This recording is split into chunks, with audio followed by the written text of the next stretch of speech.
S-Friend, tignan nyo to. Oh, diba? Ito yung isa sa mga pinakamalaking bahay dito mga S-Friend, pero outside na siya nung lumang tagpuan sa tagpuan sa lumang Gapan. Ayan, dito pa lang makikita mo na talaga kung gaano ka-engrande at kayaman yung may-ari dati, no? Yun, no?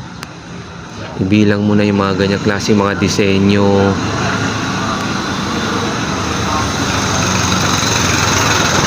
Yung ganyan. Pati rin yung mga colorful na mga, ano ba to? Glasses ba to? And then yung mga disenyong ganyan, no? Mga carvings kumbaga. Diba? Yun din, no?